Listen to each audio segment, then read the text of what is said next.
Again, magandang gabi po sa inyo lahat. Welcome to Light of the Mountain Church of the Nazarene this Wednesday night, February 11, 2026 sa ating bagong yugto ng ating prayer meeting. So, madalas na tayo dapat na baka po maging ano po tayo sooner or later magiging hybrid po tayo, may face-to-face while meron pa rin pong naka Google Meet para maka-join pa rin ibang di maka-join physically. But nagdi-discuss pa rin kami ni Pastor Janay kung paano ang sistema doon. So, again, magandang gabi po sa inyong lahat. I hope and pray that everybody is ready to worship the Lord sa ating midweek service po, itong prayer meeting. So, before we start, tayo po yung manalangin po muna at bigyan natin ng panahon ang mga oras ito para purihin ang ating Panginoon. So, tayo po yung manalangin sa gabi ito. In the name of the Father, of the Son, of the Holy Spirit, Lord Jesus, magandang gabi po sa inyo, Panginoong Jesus. Thank you for coming to our prayer meeting, Panginoon. Sa panahong ito, Lord, kami nagpapasalamat at pupuri. So, Heavenly Father, thank you po for gathering us tonight. Despite our busyness and despite our distance, we are here to gather in this place, in digital, online presence, Panginoon, magpuri sa inyo. Quiet our hearts, Lord Jesus, and open our spirit to your word. Lord God, teach us what true love is according to your truth. Lord Jesus, let your love fill us so that we may love you and other rightly kung anong nararapat. Lord, as we pray tonight, hear everybody's burdens, concern, request, and everyone's desire of our hearts. And to you, Lord, we pray in Jesus' name we pray. Amen, amen, and amen. So again, magandang gabi po sa inyo lahat. Thank you for coming to our prayer meeting tonight. As we gather tonight, not only to present our prayer request to God, but to realign our heart to His heart. So tonight, we will reflect one simple but powerful message, and it's about love. Sabi nga nila is love, love, love, love, love, love, di ba? Sabi sa Bible, those who does not know how to love, those who does not know God does not know how to love because God is love. So, yan ang pag-usapan natin sa gabing ito. Medyo general, so bear with me. So, general talaga ang ating pag-uusapan about love. And marami kasing form of love, yung agape, yung mga ganon. So, basta in general po muna tayo. So, the word talks about love as a feeling. Alam naman natin yung love, di ba? So, but the Bible kasi mga kapatid, if you read the Bible, love reveals, sa Bible kasi, it reveals love as a holy way of life. At ito yung pinakita ng ating Panginoong Hesus sa Kalbaryo nung siya ay pinako sa krus, namatay, ngunit on the third day nabuhay ulit. So sa Nazarene theology po kasi we believe in holy love. So yan ang ating mga pag-uusapan sa mga pagkakataong ito. A love that comes from God. Transform the heart and flow outward to others. So, ang Bible verse po natin ay makikita sa 1 John chapter 4 verse 7. At it says, mga kapatid, kung may Bible kayo, much better. Again, pag may sinabi pong tao o pastor na Bible verse, make it sure na kayo binabasa nyo rin kasi baka po mamislead kayo. So, it is very natural o dapat lang na basahin yung Bible din when people says the Bible verse, meron kayong nakikitang hard evidence na tama yung sinasabi. So, sabi nga sa 1 John 4:7, dear friend, let us love one another, for love comes from God. Diba? So, again, tonight we reflect on three message or 3 point about love. Simple, deep, and life-changing kasi ito. So, pasok tayo sa topic number 1 or point number 1. Love begins with God. Period. Hindi to love at first sight o hindi to love at ano, 'di ba? Alpha and Omega, the beginning and end. So love begins with God, love ends with God. Sabi sa 1 John 4:19, we love because he first loved us. We love because he first loved us. Sabi nga nila is hindi those who does not know how to love does not know God because God is love. At kung hindi natin naramdaman or naranasan ang pag-ibig, sino tayo para magbigay? Eh kung tayo mismo is walang experience, 'di ba? How can you give tawag dito or advice to someone if hindi mo pa naman nararanasan yung pangyayari na pinagdadaanan niya, 'di ba? Ang tawag nun sa professional world or sa leadership is hindi tayo qualified to give our opinion because we don't know the situation. So mas maganda nagbibigay advice malamang yung nakaranas or na-overcome na yung mga yun. But ito nga, paano tayo magbibigay ng pag-ibig if hindi pa natin nararanasan ibigin, mahalin? So yan. Now, remember, sabi nga sa topic number 1 natin, love begins with God. Meaning, love does not start with us. It always starts with God. And hallelujah, praise the Lord, amen. Dahil siya ang simbolo ng pag-ibig. So, kung kayo ay umuibig, ay pinakaano, kung tama ang pag-ibig na pinaparamdam nyo o pinapakita o na ano nyo is yung pagmamahal na nasa ating Ama na ang Panginoon. So, before we sought Him, tandaan natin, before we sought Him, He already loved us. Naalala natin yung prevenient grace, di ba? So, siya yung nag-initiate palagi. Before pa natin siya hanapin, He already loved us. Ito yung tinatawag nga natin sa Nazarene is yung prevenient grace. Now, God loving and reaching us even before we respond. Yun yung inaan natin sa prevenient grace. Even before na tayo lumapit sa Kanya, nandyan na ang pag-ibig ng Panginoon sa atin. So what lesson can we learn from this point number 1? Na love begins with God. Ito po ang lesson doon. Plain and simple. You cannot give true love if you have not received God's love first. Yan yung sinasabi ko kanina. When we understand how deeply we are loved, we became more patient, more forgiving, and more compassionate. Tandaan niyo yung tatlong sub-points natin dito. When we understand how deeply we are loved, nagiging patient tayo, nagiging forgiving tayo, at nagiging compassionate tayo. And ito yung minsan mahirap na gampanan. Lalo pag mag-asawa na kayo ng matagal, minsan nawawala na yung pag-ibig, nawawala na yung hilig, nawawala yung lambingan, nawawala na yung harutan, na napupunta na lang sa pera, pera, pera, pera, pera, pera, pera, pera, pera, pera, pera, pera, bigyan mo ako pera, dagdagan mo pera, etc., etc., etc. Napupunta tayo dun sa mga ganong eksena na pera na lang lahat. Wala na yung totoong pag-ibig. Sasabihin, bakit mapapakain ka ba ng pera? 'Di ba? Mga ganong mentality na nakalimutan na natin na bilang mag-asawa is nagtutulungan dapat kayo. Hindi dapat nawawala yung kilig moments niyo sa bawat isa. Hindi dapat nawawala yung harutan moments mo o yung alam mo yung pagiging yung harutan moments niyo bilang mag-asawa. Kasi 'pag nawala na yun, nagmumukha na lang kayong roommates or parang magkasama sa bahay, hindi na kayo mag-asawa.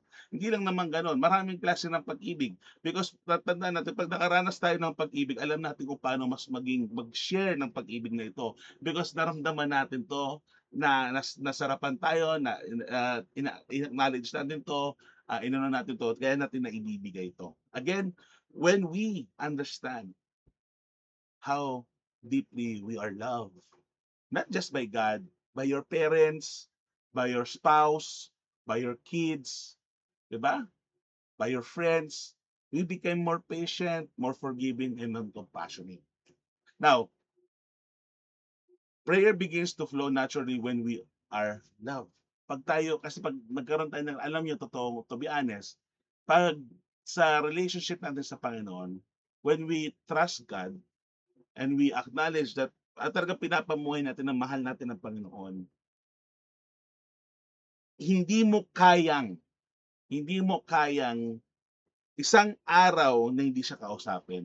'Di ba parang nung mag-boyfriend, girlfriend pa lang kayo, 'di ba nagliligawan pa lang kayo, 'di ba? Hindi kayo pigil, hindi puwedeng matagal masyado bago kayo magkita, mag-usap, 'di ba? So, gano'n din dapat tayo sa ating Panginoon. Now, the simple truth dito mga kaibigan is we love when we live love by God. Ang ibig sabihin po nito, we love well when we live love by God. Pinapamuhay natin yung pag-ibig na pinaparanas sa atin ng Panginoon. Again, love begins with God. And because meron tayong perfect example na what real love is, yun din ang dapat ang sinishare natin, 'di ba? May tinatawag tayong love languages. Yung touch, physical touch, ah, gifts, quality time, ano pa ba yung iba nun? Affirmation, 5 yun eh. Gifts, physical touch, affirmation, quality time, nakalimutan ko yung isa. Basta yun yun. Yes, it's true, pero hindi yung love na ikaw ito. Dapat pinupuno mo dahil mahal mo asawa mo, mahal mo yung anak mo, mahal mo yung magulang mo, mahal mo yung kapatid mo, mahal mo yung kaibigan mo. Hindi kung ano yung anong love language mo ang gusto mong ibigay sa kanila, kundi ano yung love language nila, 'di ba? And that's vice versa. Again, because we have a perfect example of what real love is. Don't settle for less. Tingnan niyo palagi ang nasa Bible because dun sa Bible po mga kapatid, ipinapakita ng Panginoon kung paano magmahal ng tapat, ng tunay at ng totoo. And even in marriage, dapat hindi nawawala ang pag-ibig. You still choose the person you are with because pinagdikit kayo ng Panginoon. Sabi nga, hindi ka pwedeng ipaghiwalay ng kahit sino man, only death do you part. And hindi lang yan sa marriage. Again, sa family mo, sa friends mo, sa spouse mo, sa parents mo, sa children mo, may relationship tayo. Ganun din sa ating Panginoon na let us remember that we are really loved. Sometimes we don't feel that we are loved. Sometimes we don't feel that someone cared. But in reality, there is a person waiting, loving, patiently waiting for us to come to Him and to His presence. And that is God. Point number 2, love is shown through action. Palagi ko na lang 'to sinasabi. 'Pag sinabi mong mahal mo ang isang tao, ipakita mo, iparamdam mo. Not to para sabihin na, "Oy, mahal ko siya, ito ginagawa ko." Hindi 'yun ang ibig sabihin nun. Because wala kang pakialam sa ibang tao. Ang may pakialam ka dun sa taong mahal mo. Kung asawa mo, pakita mo na mahal mo siya, iparamdam mo na mahal mo siya, ipakita at iparamdam mo na palagi mo siyang, pipiliin, 'di ba? Gano'n lang 'yun. At sabi nga sa 1 Corinthians 13:4-5, ito yung pinakasikat na Bible verse about love. Love is patient, love is kind, love is, does not envy, it keeps no record of wrong. Now, biblical love is not only emotional, it is a visual, visible in behavior. So visual din po siya mga kapatid. Ipinapakita, pinaparamdam mo na mahal mo yung tao. Ayan, pasok tayo. Love is patient. Pag mahal mo ang tao, pasensyoso ka. Now, not to the point na magiging martir ka. Siyempre, if there's needed some discipline or kailangan, ipapakita mo. Kasi yun yung patient and do it in a kind way. Kasi hindi naman lahat ng tao, hindi naman, walang tao na pag pinagalitan, inasar, minaliit, o ano is okay lang, di ba? Hindi ganun ang tao, di ba? It does not envy. Hindi ka nagje-jealous, hindi ka naiinggit because siyempre iba ka eh. May unique way of feeling and showing love. And hindi po pwede yung, hindi kasi ako malambing. Hindi po yun eh. Wala po tayo doon eh. Kung mahal mo, iparamdam mo, ipakita mo na mahal mo yung tao. Kasi kung hindi mo kayang mahalin, ipakita, iparamdam na mahal mo, edi sana hindi mo na lang siya minahal in the start. Tama? 'Di ba? Mag-asawa kayo pero hindi mo nilalambing, hindi mo pinapakita, pinaparamdam na mahal mo siya. Useless na kinasal ka pa sa kanya. Ano kayo, roommate? Ano kayo, Big Brother house? Hindi, mag-asawa kayo, iparamdam mo, ipakita mo, iparamdam mo, kasi nga Action speaks louder than word. So, love is shown through action. Hindi lang po puro salita. Kasi kung puro salita lang po, wala pong laman yun eh. 'Di ba? Walang laman yun. Naalala niyo po ba yung mga medyo matatanda na sa atin? Pag sinabi niyong mahal mo yung isang tao, nanligaw ka, anong ginagawa ng iba? Naalala ko ang kwento sa akin, nag-iigib pa ng tubig, 'di ba? Eh, ano ngayon, 'di ba? Paano ngayon? May lawasan na daw pero 'di ba hindi, ipakita mo na mahal mo yung tao, 'di ba? You choose eh, kasi nasa sa inyo 'yan eh. Kahit gaano ka kagalit sa taong 'yon, kahit gaano ka kaano is tandaan mo yung model natin ng pag-ibig hindi model ng tao, kundi model ng Panginoon paano umibig at magmahal, okey? Next, si Jesus kasi, Jesus showed love not just by words, but through sacrifice, meaning may action. At the cross, love became an action. Nung siya ay namatay sa cross para sa iyo at para sa akin, doon ipinakita ng Panginoon in action what real love is. 'Di ba nakakakilig? May gano'n na tao, may someone na nagmamahal sa iyo na willing to die for you, 'di ba? Now, love in the Christian life is practical. Forgiving someone who hurt you, that's form of love. And deeper understanding and deeper ano yan, masakit yan. To be honest kasi ikaw unang magpapatawad sa taong nanakit sa'yo eh. Eh may mga trauma tayo, di ba? Pero sabi nga na those who forgive first are the strongest. You're not strong because of your capability. You are strong, able to forgive someone who hurt you because your model of love is not modeled by a person, not modeled by the society, but it is modeled on how God loved us, showing it on the cross through His Son, Jesus Christ. And because of that, being patient with family. Ito mahirap. Kasi family mo, 'di ba? Ito nga yung sinasabi ko palagi, na minsan kaya mo maging mas pasyensoso ka sobra-sobrang sa ibang tao. Pero pagdating sa pamilya mo, walang patient, 'di ba? Kasi masyado na tayong free or masyado na tayong ang tawag na term nun, may tawag na term dun, eh. Masyado na tayong ano sa isa't isa na parang wala na yung hiya-hiya or bahala ka sa buhay mo. Because why? Despite what happened, kahit anong gawin mo, ang pamilya mo mamahalin ka pa rin, tatanggapin ka pa rin, tama? Wala naman siguro kunyari magtatakwil sa anak, sa nanay, kahit gano'n ang ginawa. May galit, yes, pero in the end of the day, you will still choose, eh. 'Di ba? Kahit gano'n ka siya kasama and praise the Lord, may grasya. Kasi kung walang grasya, paano na tayo? Eh, lahat tayo makasalanan, lahat tayo nagkamali, lahat tayo sinful, eh, paano na 'yun kung walang grasya? So, praise the Lord na may grasyang ipinapakita ang Panginoon palagi sa atin.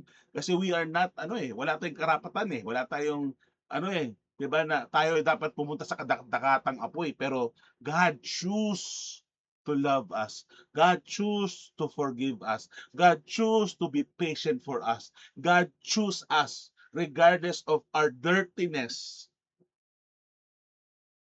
resulting Him dying on the cross, shedding His blood sa atin so that we may be cleansed by the cleansing blood of Christ.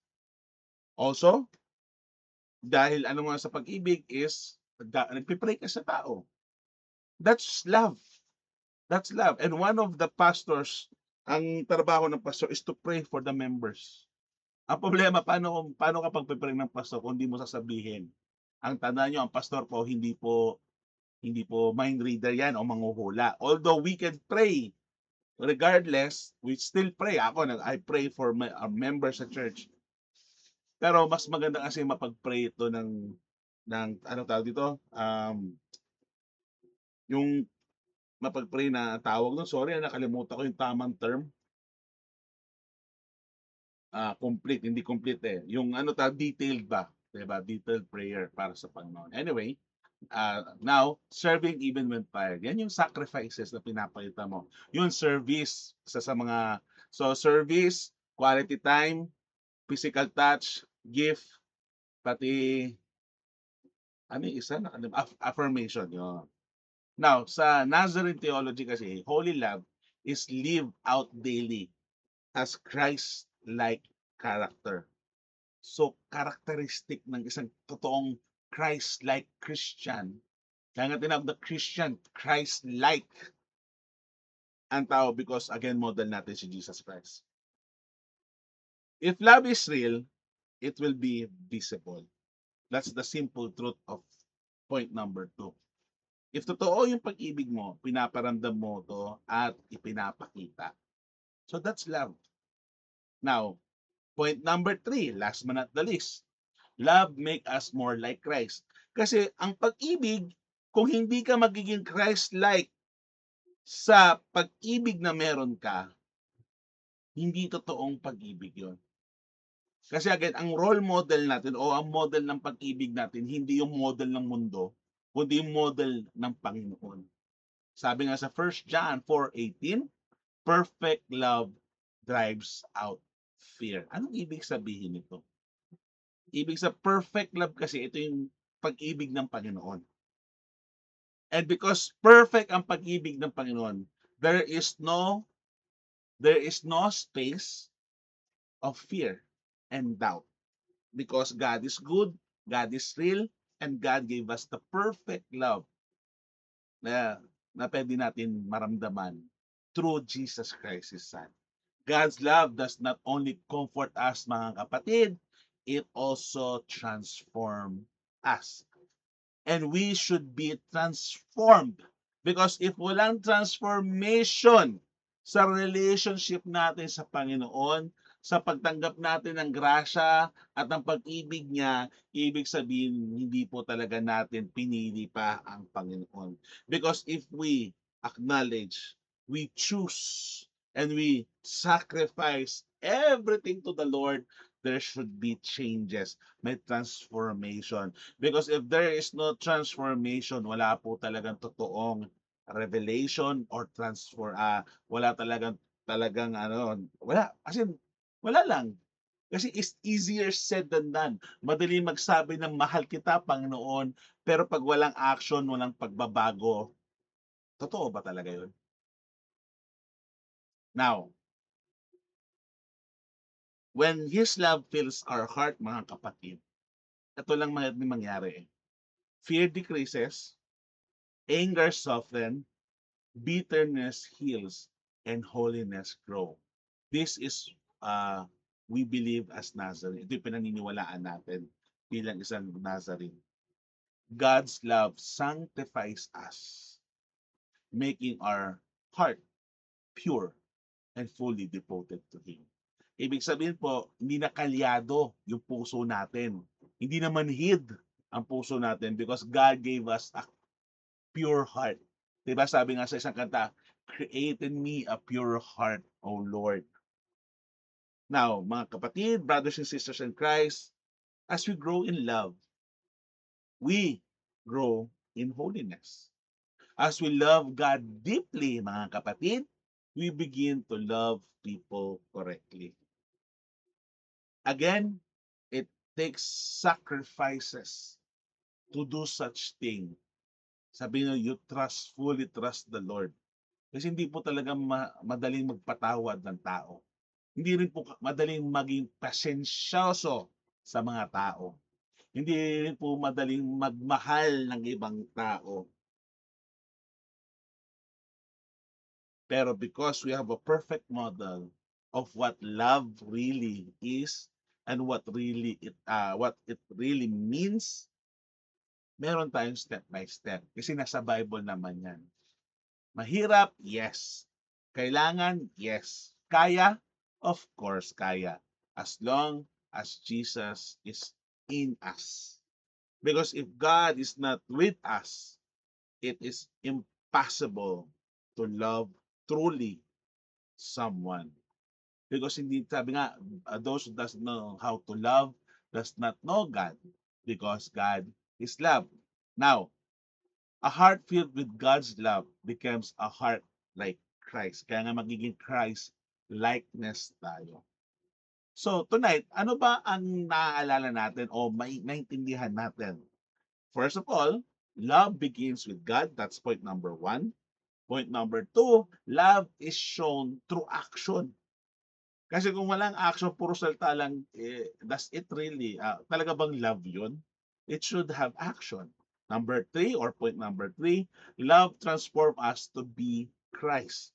Because our love model, our leadership model is Jesus Christ.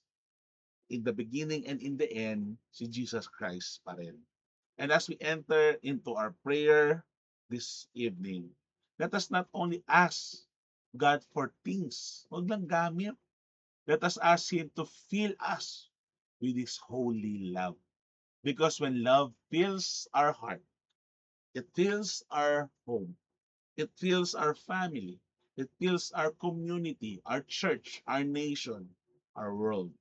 Healing comes after that, unity comes after that, and God moves powerfully to those people who give their all to the Lord. Mahirap, yes. Kaya nga may sacrifices eh. Saan ka nakakita naging successful na walang sacrifice? Diba? So tayo po ngayon ay dadako sa panalangin. That's the end of our short message. Ngayon, tayo po dadako sa mga panalangin. Again, I will request people to pray for the finger prayer. So may I ask si Mommy? May I ask Mommy to pray for the thumb? Ang ibig sabihin po nito is driving kami. Ay, sige. Si Ate Chris na lang. Ikaw na lang kasi hindi ka naman nagda-drive. Thumb, ikaw po mag-pray sa thumb. Ito yung those closest to us. Pray for family, loved ones, close friends. Ask God to bless, protect, and save them. Save us, okay? Thumb po si Ate Chris, those closest to us. May I ask Faye to pray for the index finger, which is leaders and pastor. Pray for the church leader, pastor, government leaders, and teachers. Ask for wisdom and guidance. Tapos, may I ask Mama to pray for the mingle finger, those in authority. Pray for national leaders, workplace, and decision makers. Ask God to lead them in righteousness. The ring finger, may I ask Papa, the weak and the sick. Pag-pray po natin yung mga weak and sick. Mental, physical, spiritual, financial. Pag-pray po natin yon. The sick, the burden, the depressed, the struggling. Ask for healing and strength. And may I ask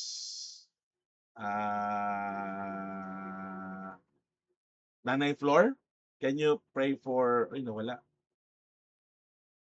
Nanay Flor, can you pray for the little finger? Pag-pray nyo po yung tayo mismo. Pray for our own hearts. Ask God to fill us with holy love, purity, and deeper relationship with Him. And as we give time in silent prayer po muna para makaredy po kayo, pasulat na rin po ng inyong mga prayer requests sa gabing ito. So as we pray silently first, then I'll ask one by one again for the the finger prayer. Pasulat po ng inyong mga prayer request kasi after po ng prayer time natin dito sa finger prayer, will pray and close us in our prayer meeting this evening. So sa mga panahon po nito, tayo manalangin in silent po muna. Let us pray in the name of the Father, of the Son, and the Holy Spirit.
Hallelujah, Panginoon Jesus.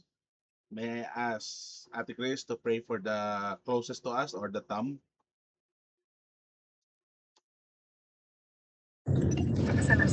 Oo. Hello? Okay.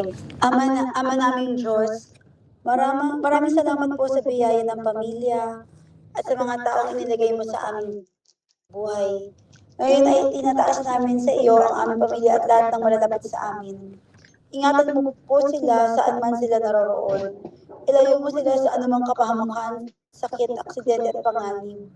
Balutin mo sila ng iyong banal na presensya at ipadama mo ang iyong kapayapaan sa kanilang puso. Pagpalain mo po ang aming tahanan ng pagmamahalan, pagkakaisa, pag-unawa at pagpapatawad. Alisin mo po ang galit, pride at hindi pagkakaintindihan. Turo mo po kaming magmahal ng tapat at magsalita ng may kabutihan. Higit sa lahat, ilapit mo kaming lahat sa iyo. Naway ang aming pamilya ay maglingkod at magbigay luwalhati sa iyong pangalan. Sa pangalan ni Jesus. Amen. Hallelujah. Hallelujah. May Kami I ask Faye? magkakapanalo. May I ask Faye to pray for the index finger?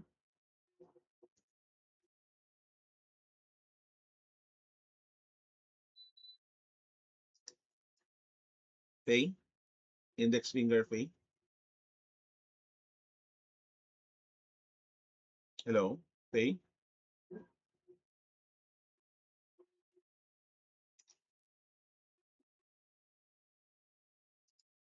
Faye?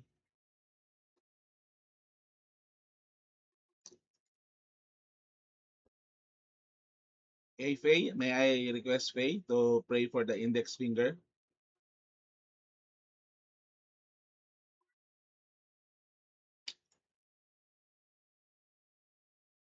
Okay, tayo manalangin sa leaders and pastors natin. Panginoong Sus, maraming salamat sa kabutihan at kapurihan nyo. Lord, we are here to pray for our church leaders, our pastors, especially government leaders, Panginoong Sus, and teachers. We pray for wisdom, guidance, and discernment. Ganun din po ng passion nila in leading.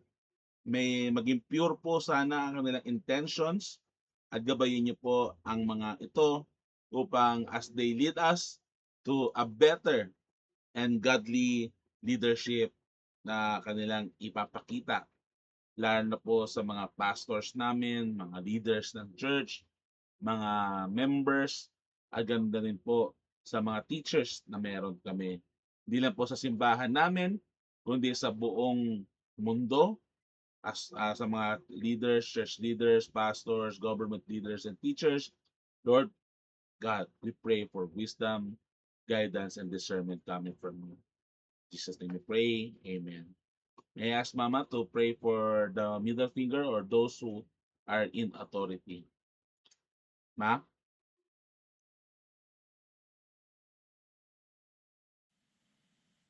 Let's pray.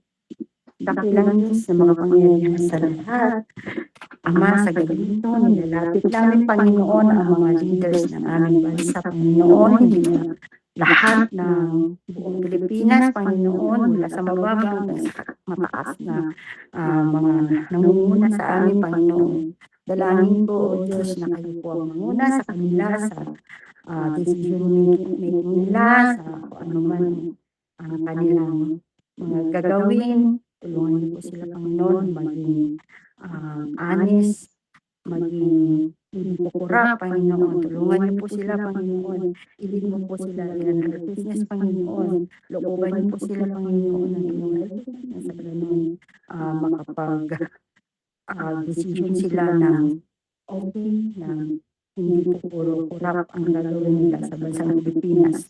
Lord, tulungan niyo po sila, Panginoon, na Kayo po ang magbigay sa kanila ng wisdom, Panginoon, katalinuhan, sa pagdidesisyon, Panginoon, na ilibig nila ang bansang Pilipinas, lalo pa ngayon, Panginoon, na ang gulo po ng mundo, Panginoon. Lord, manguna po kayo sa kanila, Panginoon. Huwag niyo pong hayaan, Panginoon, na maging kurap itong bansang Pilipinas, Panginoon. Lord, nilalapit namin ang lahat sa iyo, Panginoon, sa oras na ito, Panginoon, ang aming mga dalangin. In Jesus' name we pray. Amen. Hallelujah. Maraming salamat, ma. May I ask Papa to pray for the ring finger, the weak, and the sick? Ay, tumutubo pa eh. Pa?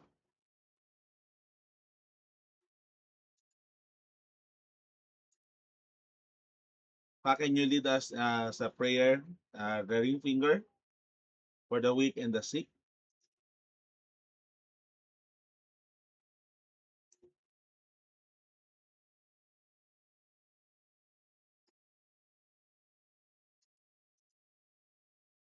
Pa? Pa? Can you lead us for the ring finger, the weak and the sick?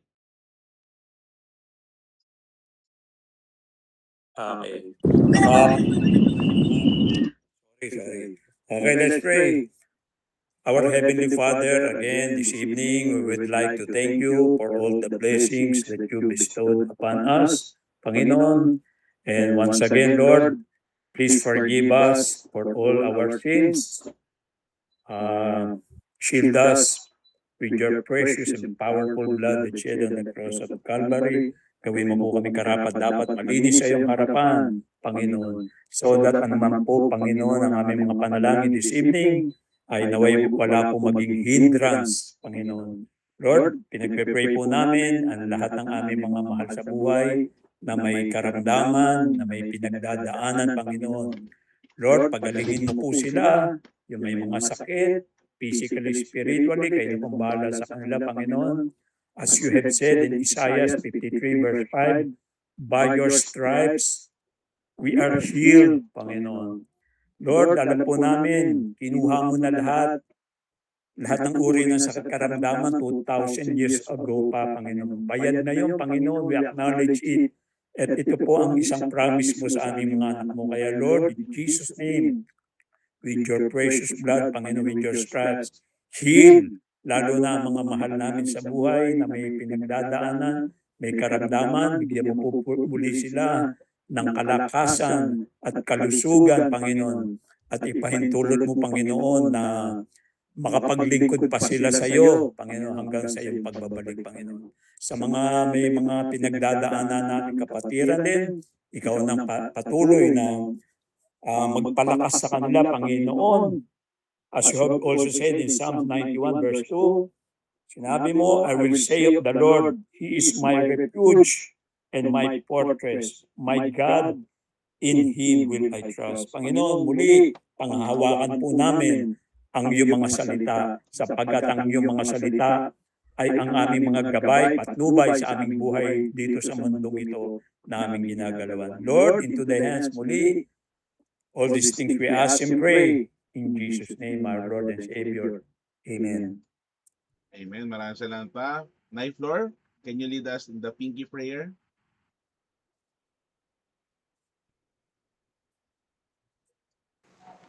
Okay, magandang gabi po sa lahat.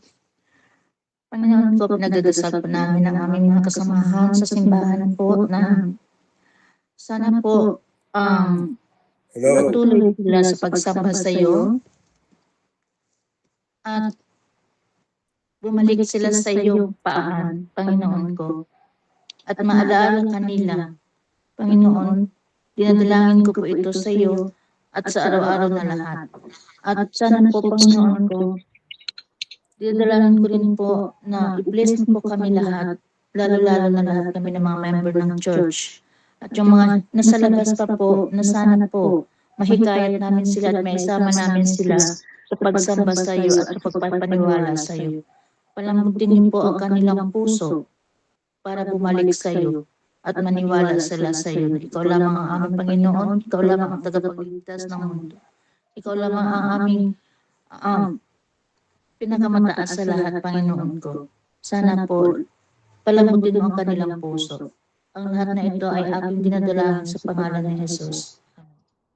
Hallelujah, Panginoon Jesus. We are praying for each and every one of our family, our friends, our church, our workmates, our community, and in our family, Panginoon Jesus. Sa mga pagkakataong ito, Panginoon, may mga prayer request po kami. Lord, may you hear our prayer, may you hear our plea. May mga prayer request po ang bawat isa. Lord, kayo po ang manguna at magbigay sa amin ng kalakasan, protection, provision na nanggagaling sa inyo. We are praying for the prayer request of each and every one of us. Kung ano man ang desires ng aming puso, ano mga plano namin, ano mga goals namin, ay ino-offer namin to sa inyo, Panginoong Hesus. Panginoon, sa gabi ito, we pray for comfort and peace, lalo na sa pamilya ng Nicolas family na namatayan sila, Panginoong Hesus. We pray for comfort sa kanila, lalo sa family ni Kuya Joey and the buong Nicolas family. Gabayan niyo po sila at huwag niyo silang papabayaan, Panginoong Hesus. We also pray para sa mga members ng simbahan ng Light of the Mountain Church of the Nazarene. May you bless each and every one of us, guide us, protect us, provide for us, and be with us, Lord Jesus. Ganun din po sa mga ministries namin, sa simbahan namin, sa leaders namin, sa members namin, sa guests namin, at sa mga plano ng simbahan ito. Especially this year po, I will be celebrating a 10th year church anniversary. Gabayan niyo po ang bawat isa sa mga youth, sa kids, sa youth, sa adults, sa seniors, and sa leaders, and sa mga pastors po namin. Lalo na po sa this Sunday, Lord, ay meron kaming Valentine's celebration. Gabayan niyo po kami at i-bless niyo po ang ministry na ito at gawain na ito na maging kaloob-loob sa inyo, Panginoong Hesus. We also pray for the people, Lord, suffering mental illness, sa may mga depression, anxiety, insomnia, at mga mental sick, Lord, ay tulungan niyo po, protektahan, gabayan, comfort them, provide for them, give them peace, give them rest, give them comfort that is coming from you. Gabayan niyo po sila at huwag niyo silang papabayaan. We also pray for the people na nangangailangan financially. Gabayan niyo po at provide for us, Lord Jesus. May you bless us financially na magkaroon kami ng financial breakthrough. Gabayan niyo po ang bawat isa at huwag niyo po kami papabayaan, Panginoong Hesus. Sa mga prayer request po na nandito, Lord, we pray for good health, God's protection, for everyone, daily and financial provision, God's sustaining grace, and bless you po ang Philippine government namin, lalo sa mga nakikita namin mga news sa China, sa mga police, at sa mga kung ano ng mga news na napapanood namin na hindi ka nais-nais, Panginoon, lalo na po sa mga korupsyon. Lord, gabayan niyo po at maging maayos ang lahat at magkaroon sila ng takot sa Diyos, Panginoon Jesus. May takot sila sa inyo upang maging maayos ang bawat isa, Panginoon Jesus.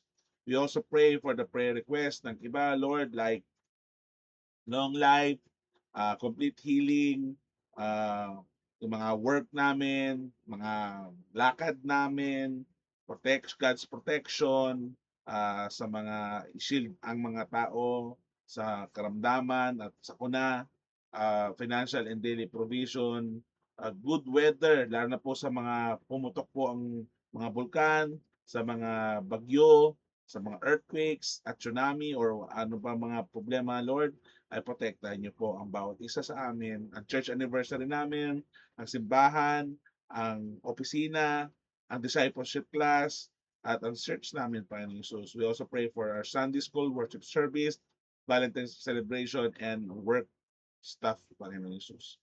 Lord, you have heard our cry, you have heard our plea, you know what's in our heart. Panginoong Jesus, huwag niyo kami papabayaan. Gabayan niyo po pa kami, Panginoong Jesus. Lord Jesus, thank you for reminding us tonight of your holy love. Lord, fill our heart so we may love you fully and love others sincerely. Lord Jesus, hear every prayer spoken and unspoken tonight. Move in our families, move in our church, and move in our lives, Panginoong Jesus. May we leave this place carrying your love everywhere we go. In Jesus' name we pray. Amen, amen, and amen. Magandang gabi po. Maraming salamat po sa inyo. Thank you po sa inyong lahat. And please, huwag po kayo mawawala sa Sunday. Meron po tayong Valentine's celebration. Again, maraming salamat po. This is Light of the Mountain Church of the Nazarene Wednesday night prayer meeting this February 11, 2026. God bless you po at maraming salamat sa inyong lahat. Thank you po. Bye. Good night po. Bye. Maraming Good salamat po sa evening inyo. to all. Bye-bye. Bye. Bye-bye. Salamat po. Thank you. Bye po, Ate Mora. God bless po. See you soon. Pa, Meet, Chris, Tito Mildred, at Kuya Alex, Night Floor. Ay, Kasi. Maraming salamat Bye-bye. po. God bless po. See you Sunday. Bye po. Thank you. Bye-bye. Bye-bye. Bye po. Night, good night.